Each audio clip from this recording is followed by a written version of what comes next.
bookaholics, and welcome back to another video. Today I am bringing you a dedicated spoiler-free series review to The Books of Ambha duology by Tasha Suri.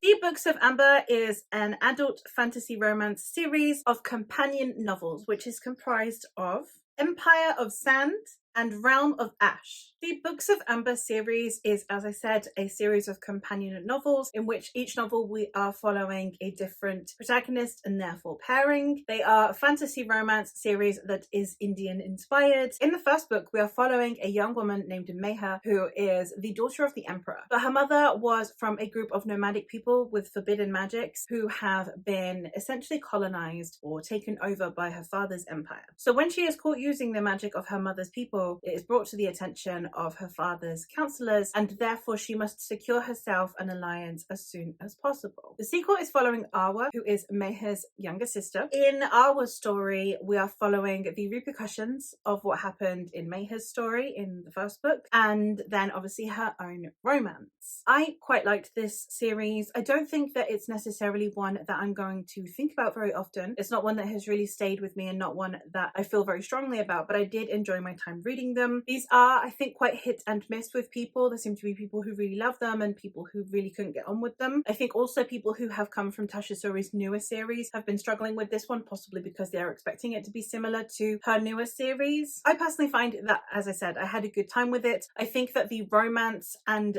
the fantasy balance was really good for a fantasy romance. I much prefer reading fantasy romance because I do feel as though the stakes are better executed. The reasons for them to not get together till the end of the book, the reasons that keep them apart, to be much more realistic than I find with contemporary romance. Oddly enough, I'm more invested in a romance that is fantastical than in a contemporary one. That being said, I do think that this series does suffer slightly from how slow it is for fantasy readers. Though it is heavily emphasized on the romance, it is a very slow burn romance. For anyone who is wanting to get into it and there be a prevalent amount of romance from the get-go, you're not going to quite be satisfied, but it's also quite romance heavy for people who are just looking for plain old fantasy. So I can understand why it sometimes struggles to find its audience. I am going to be dividing up my thoughts now into plot, characters, and world building. Starting out with the plot, I think that the story itself of Ambha trying to essentially discover her identity, there was a lot of emphasis on themes throughout this story, and though the main emphasis of the story when it comes to the plot is the romance, as I said, it does take its time to settle you into it. It's heavily thematic. It discusses themes of colonialism, of being bicultural, of having to come to terms with your heritage, especially I imagine for people who have a mixed heritage between the colonized and the colonizer. I think that this is quite an intense series for that.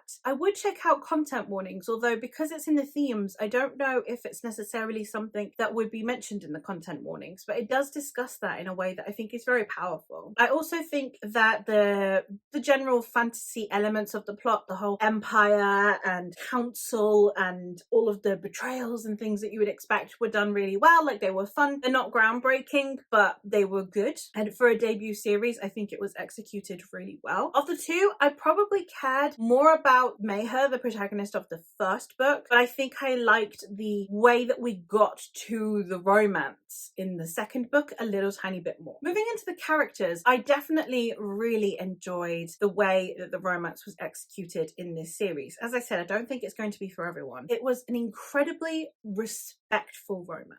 We're so used to the Sarah J. Maas influence on literature, the it's slightly toxic, but we'll run with it, that it's slightly volatile and melodramatic. We see it in rom-coms, we see it all the time in romances, where it's people that are screaming at each other and, you know, threatening to jump off of a carousel if you won't go on a date with them, or people whose business is going to end up closing down your business, and all of these other toxic things that we see in romance. So it was really refreshing to just see this romance, though turbulent, and though there are issues when it comes to potentially social class or economic differences, backgrounds, cultures, heritage, etc. We have two people who care about each other and are therefore, once the romance starts to kick in, they are very respectful of each other's needs, each other's boundaries. That's not something that we get enough of in romance because it's a lot more exciting when things are volatile. But I think that it was just done in such a way that I thought it was beautiful because it felt so calm and you didn't feel angry at these characters. You felt angry at the circumstances they were in, but not at the characters and not at the way they were treating each other for the most part, which again was very refreshing. I don't have hugely strong thoughts or feelings for any of the characters individually. I think that is one of the reasons why this series is not going to be, oh my god, I think about it all the time, is because I was interested in the characters. I wasn't in love with them. I didn't want to be best friends with them. I didn't hate them. I didn't have particularly strong feelings for anyone individually. I think their interpersonal relationships between the sisters, between the romances, their relationship with their father, I think that there were lots of interesting relationships, and as I said, that feeds into the themes, and I think it was overall an interesting time, but it wasn't a sentimental time, which therefore impeded upon my connection to the characters. So I don't have huge thoughts on any of the individual characters, merely on their relationships. And finally, getting into the setting, I really liked this setting. I'm loving that we're getting ventures out into the world with fantasy, that it's not all so Eurocentric. I still enjoy Eurocentric stories, but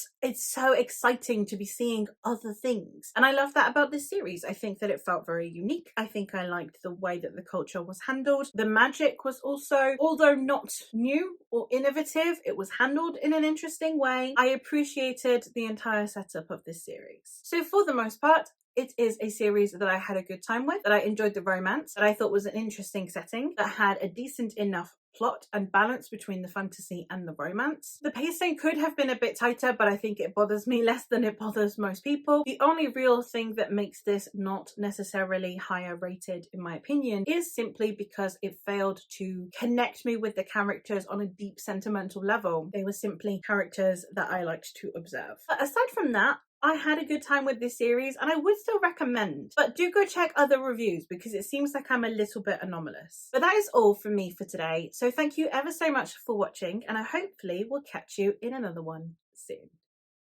Bye!